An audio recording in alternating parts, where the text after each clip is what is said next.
llegado este tiempo y hay necesidad de modernizar el Evangelio. Y yo digo, qué triste, ¿no? Modernizar el Evangelio. Y me venía aquel versículo de la profecía de Jeremías, donde decía, seguid las sendas antiguas. Dios dejó un solo evangelio, no dejó un evangelio moderno. Dios dejó el evangelio escrito aquí en las páginas de su palabra. Y esta palabra no envejece, siempre es la misma. Porque Dios es el mismo, porque Jesús es el mismo, hoy, ayer y por los siglos. Y estaba prestando atención a lo que el hermano decía en cuanto de la necesidad de los niños y de los jóvenes, la necesidad de poderse congregar. Y yo digo, hoy día las madres mayormente a veces dan la opción a sus criaturas, si quieren, no quieren venir a la iglesia, porque dice ellos tienen que tomar sus decisiones. Y digo, no se dan cuenta que realmente al dejarle a los niños hacer y tomar este tipo de decisiones, le están haciendo errar el camino. Y después va a ser para tristeza y amargura de los padres. Y siempre hemos visto eso, ¿no? Yo me recuerdo de muchos años atrás. Los padres, que distinto, no había ni necesidad. Bien claro, me recordaba, ¿no? Mi hijo, por ejemplo, nunca me dijo a mi papá, ¿tengo que ir al culto? Nunca, porque sabía que yo venía al culto y él tenía que estar en el culto. Y bueno, como el padre, el hermano también lo mismo, le decía la misma cosa. No había necesidad, digamos, de que dijera que ir al culto. Tenés que ir al culto. Si papá va al culto, yo te doy la opción. Tenés que ir al culto. Y eso realmente es importante. Hoy día no se enseña así. Pero miramos muchas veces la tristeza de las personas. Y esto porque no entienden. No entienden lo que es la palabra. No entienden lo que Cristo hizo para con nosotros.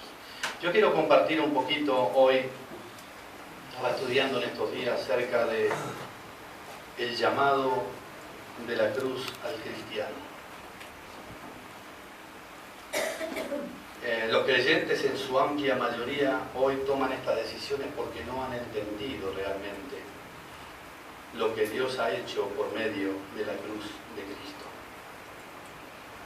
Y es tan importante realmente que los creyentes entiendan. Hace muchos años atrás, yo me recuerdo estando en la escuela, me quedó algo muy patente. Por supuesto que no todas las palabras que nosotros estudiamos, aquellos que fueron estudiantes de la escuela bíblica, nos quedaron en nuestra mente. Muchas se nos pierden. Pero a veces el Espíritu Santo deja grabada a fuego ciertas palabras, ciertas enseñanzas. Y yo me recuerdo un día, el hermano José estaba predicando él y dijo, de esto estoy hablando ya hace 30 años atrás, y él dijo, ningún creyente verdadero que quiera aprender las cosas de Dios, las va a aprender realmente si no está frente a la cruz de Cristo. Si el creyente no entiende realmente allí frente a la cruz lo que Cristo hizo, un poco va a aprender, y muy poco va a vivir, y muy poco va a prosperar, y muy poco va a crecer. Así fueron las palabras. Y eso quedaron grabado 30 años. Y siempre me viene esa palabra. Y muchas veces el creyente cuando mira la cruz de Cristo, mira vergüenza, mira dolor, mira tristeza. Pero no mira lo que mira Dios. Y nosotros, dice la Escritura, tenemos que mirar como Dios mira. Tenemos que mirar con los ojos de Dios. Porque Dios nos ha dado el Espíritu Santo, nos ha dado su palabra, para que pensemos como Él piensa y para que miremos como Él mira. Y hoy día estamos asistiendo a un tiempo en el cual el creyente mira por sus propios ojos naturales. Pero tenemos que pedirle al Señor mirar por los propios ojos de Dios lo que realmente fue hecho allí en la cruz. Y puedo decir que debe haber sido el milagro más grande de la historia y del universo. No habrá otro lo que fue hecho allí. Y nosotros podemos, como creyentes, como cristianos, podemos entrar allí. Y hay un versículo que nos llama mucho la atención, ¿no? En el Cantar de los Cantares siempre me recuerda aquel versículo de la Sulamita, cuando dijo en el capítulo 2 y el verso 14. Capítulo 2 y el verso 14. Sabemos que el Cantar de los Cantares es un libro de crecimiento. Esta mujer iba creciendo espiritualmente desde el capítulo 1 hasta que llegó al capítulo 7. Allí fue donde realmente ella recibió la más grande revelación, podemos decir. Y acá en el 2.14 dice: paloma mía que estás en los agujeros de la peña, en lo escondido de escarpados parajes, muéstrame tu rostro, hazme oír tu voz, porque dulce la voz tuya y hermoso tu aspecto. Nuevamente dice: paloma mía que estás en los agujeros de la peña, en lo escondido de escarpados parajes, muéstrame tu rostro, hazme oír tu voz. Y podemos decir que este es el lugar de bendición del verdadero cristiano. Como decía al principio, para muchos la cruz de Cristo es un lugar de tristeza, de dolor, de muerte. Pero hay muy pocos creyentes que pueden entrar o vivir en el lugar donde esta mujer eligió vivir. Tanto que su amado le dijo estas palabras: ella está escondido, dice, en los agujeros de la peña, en lo escondido de escarpados parajes. Somos llamados realmente a venir y a introducirnos, a morar allí, dentro de la cruz de Cristo. Y esto es para que realmente nosotros podamos aprender a vivir la verdadera vida cristiana. Si no llegamos a ese lugar, realmente no vamos a aprender mucho. Si nosotros hemos dicho ya al principio que el hombre mira con ojos naturales, ¿qué es lo que ve Dios en ese lugar? Bueno, Dios en ese lugar ve otras cosas. Dios en ese lugar ve victoria. Dios en ese lugar ve gozo. Dios en ese lugar ve realmente vida eterna. Porque la eternidad, la vida eterna, dice la Escritura, si nosotros miramos, por ejemplo, en el capítulo 4 de Juan, dice que allí adentro hay aguas vivas. En el capítulo 7, por medio del Espíritu Santo, también dijo Jesús: correrán ríos de agua viva o aguas de vida. Y ese es nuestro lugar realmente, porque es el deseo de Dios que nosotros vivamos allí.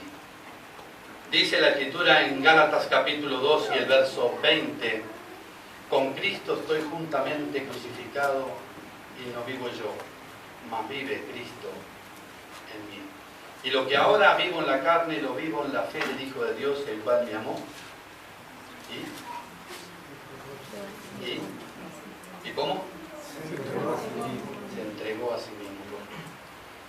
Ese debe de ser nuestro lugar. Siempre hemos aprendido. Muchos no entendíamos, cuando estábamos en la escuela bíblica, no entendíamos ese versículo. Y hasta el día de hoy hay muchos que no entienden, simplemente se lo repite. Pero tenemos que llegar a alcanzar realmente lo que realmente hay dentro de ese versículo. Con Cristo realmente estamos juntamente crucificados. Pablo tuvo esa experiencia. Luego de haber tenido esa experiencia de esta revelación de Dios hacia su vida, él pudo llegar también a decir en la carta a los Gálatas, en el capítulo 6, el verso 14: el mundo me es crucificado a mí, y yo al mundo. Quiere decir que había algo allí dentro de la cruz que le llamaba a Pablo. Y así también a nosotros nos llama, porque allí podemos encontrar lo que realmente necesitamos para nuestra vida espiritual. podemos encontrar muchas veces los milagros que muchas veces no tenemos, las victorias que muchas veces no tenemos, las encontramos allí en la cruz de Cristo. Y el creyente mayormente lo que hace es alejarse de esa cruz. Alejarse de esa cruz. Porque el creyente se aleja por causa de que no le gustan los sufrimientos, no le gusta muchas veces la oscuridad de las tinieblas que aparecen allí en la cruz de Cristo. Parece que rechaza todo eso. Pero Dios nos quiere hacer introducir como esta mujer fue introducida en ese lugar y aprendió muchísimas cosas para su vida interior. Así nosotros hoy podemos aprender, introducirnos en saber qué fue lo que ganó Cristo para nosotros. Porque muchas cosas fueron ganadas allí para nosotros. Vamos a mirar algunas de ellas con la ayuda del Señor. Así que ya tenemos los dos lados de la cruz. Tenemos lo que los hombres ven, rechazo, sufrimiento, dolor, muerte. Pero también vemos lo que Dios ve en la cruz. Victoria, libertad, paz, gozo y vida eterna. Nosotros tenemos que ser capaces realmente de ver como Dios mira, para poder tener la victoria que debemos de tener en la cruz de Cristo. Como dijimos al principio, hay muchas cosas y hay mucha importancia en ver algunos versículos de la palabra de Dios. Dice allí en la carta a los Gálatas, en el capítulo 3:13, vamos a mirar un poquito allí. Gálatas capítulo 3, verso 13.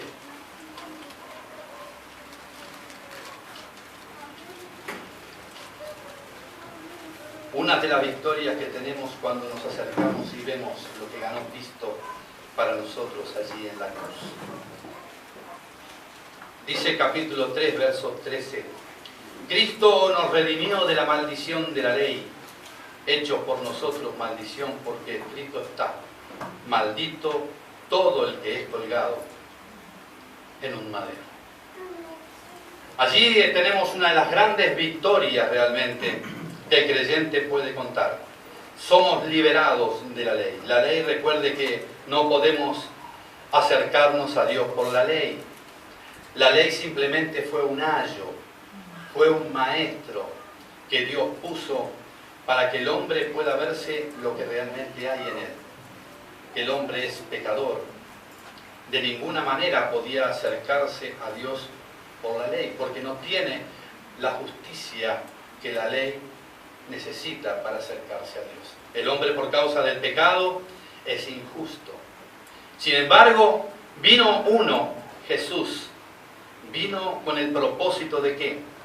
De redimirnos, de comprarnos, de rescatarnos de la que la maldición realmente había sobre nosotros por causa de la ley. Y dice que fue hecho por nosotros maldición, porque está escrito: todo el que es colgado, maldito todo el que es colgado en un madero. Y esta es una de las grandes victorias que tenemos y no nos damos cuenta.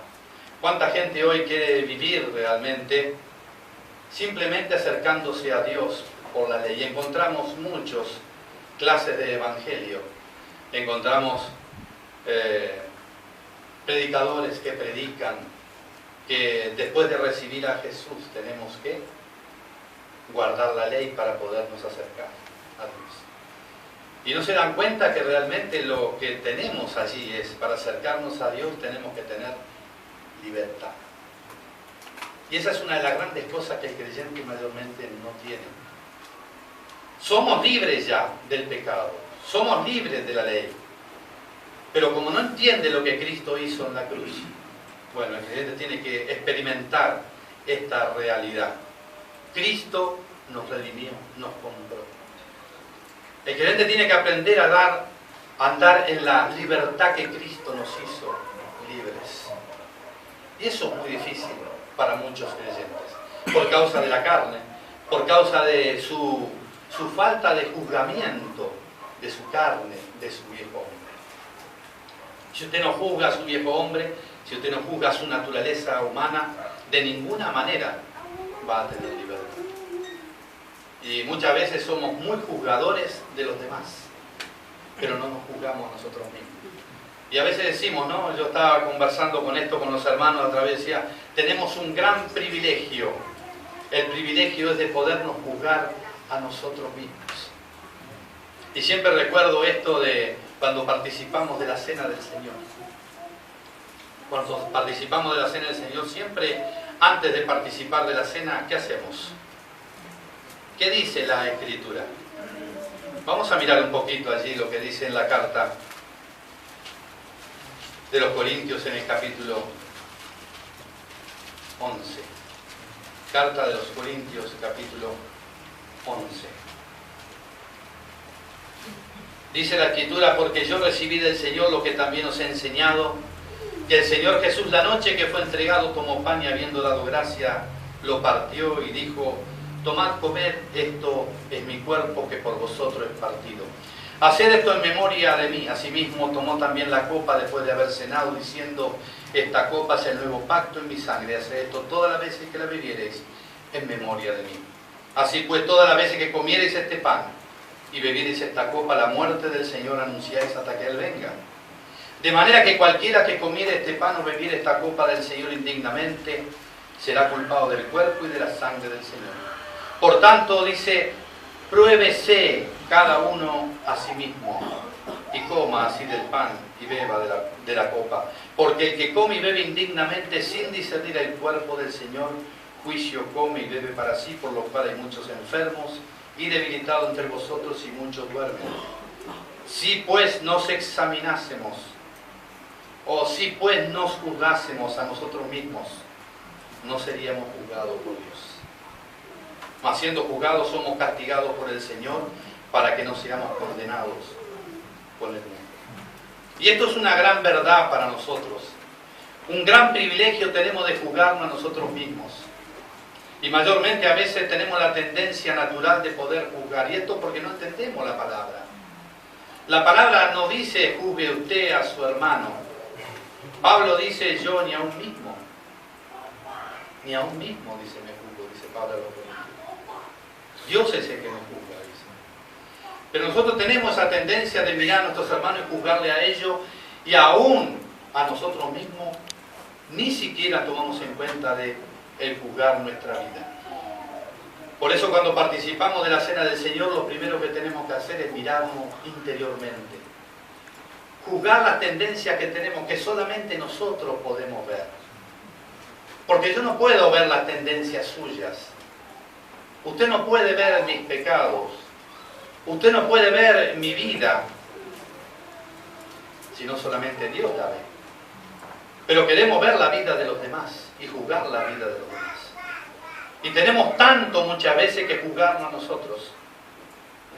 Dice que si nos examinásemos a nosotros mismos. Y esta es una de las grandes realidades cuando vamos a participar de la cena, de poder juzgarnos. Cerrar nuestros ojos y un minuto antes de poder participar, pedirle perdón al Señor y pedirle al Señor que nos ayude a mirar nuestro interior. ¿Cómo está con Dios? Si hay alguna cosa que no hemos juzgado, si hay alguna cosa que no hemos tenido el privilegio de juzgar, entonces Dios nos muestra y allí podemos pedirle perdón al Señor. Muchas veces no nos damos cuenta de que tanto tenemos para juzgarnos nosotros mismos. Pero a veces no miramos eso y miramos y juzgamos a los demás. Un privilegio. Y gracias a Dios porque con esto nosotros entramos en conocer la libertad. Dios nos da esa libertad de mirar a nosotros mismos, dentro de nosotros mismos y realmente andar como Él quiere que andemos. Si cometemos alguna infracción, si cometemos alguna cosa, pedirle perdón al Señor. Eso es libertad. Entramos delante de la presencia del Señor y sea cual sea el pecado que usted haya cometido. Muchas veces dice la gente, sí, pero es demasiado grande el pecado que cometí. No hay pecado tan grande, tan sucio ni tan negro que Dios nos pueda perdonar si es que nosotros lo confesamos. Y usted tiene que pensar esto en la vida de David, por ejemplo. Estaba examinando esto en la vida de David. David fue un gran confesor de sus pecados. Él confesó muchos pecados. Hubo uno que le tuvieron que tironear un poco para que lo confesara. ¿Recuerda usted este? Fue el de aquella mujer esa vez. Le costó mucho, tanto que el profeta Natán se lo tuvo que sacar un poco, tirándole de adentro. Pero David fue un gran confesor de su pecado. Él pidió perdón y Dios trató con él en muchas maneras. Y no podemos decir otra cosa, sino que David fue un hombre que actuó. No podemos decir que actuó sin libertad, sino que fue un hombre que actuó con completa libertad para con Dios. Y todo esto lo sabemos por causa de todos los salmos realmente que leemos de este hombre, o gran hombre de Dios. Y esa es la vida realmente que nosotros tenemos que vivir, una vida en libertad. Porque dice Pablo a los Gálatas, a libertad fuimos llamados. Y tenemos que conocer esa libertad. Y esa libertad simplemente la vamos a conocer cuando vamos a los pies de la cruz. Allí Cristo nos hizo libres. Nos hizo libres de la maldición que había sobre nosotros. Él juzgó el pecado allí en la cruz del Calvario. Y hoy podemos andar como hijos de Dios en libertad. También tenemos algunas otras cosas